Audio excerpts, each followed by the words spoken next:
সম্প্রতি আপনারা লক্ষ্য করে দেখেছেন গোটা দুনিয়ায় সোশ্যাল মিডিয়ায় যে আমাদের সেই ঢাকা মিরপুরে এক বৃদ্ধা মা সে মৃত্যুবরণ করেছে, ইন্তেকাল করে তার বিছানায় 7 দিন ধরে লাশটা পচন ধরেছে। যেই লাশে যেই বৃদ্ধা মার একটা রুমের মধ্যে 7 দিন পর্যন্ত মরে আছে, কোনো খবর নাই। তার কি ছেলে নাই, মেয়ে নাই, তার কি আত্মীয় স্বজন উত্তরসূরি ওয়ারিশ কেউ নাই?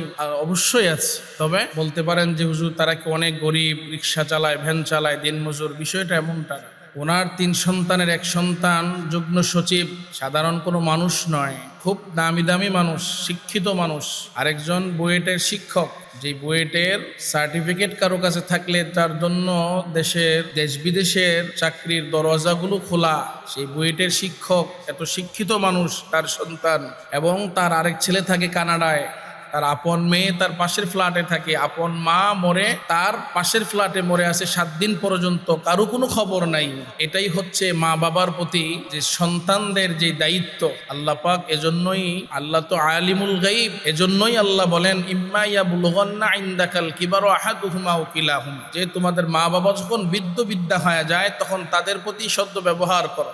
বৃদ্ধ হয়ে গেলে তারা শিশুদের মতো আচরণ করে, তখন তাদের প্রতি খারাপ আচরণ করা যাবে না, তাদের প্রতি খেয়াল রাখতে হবে।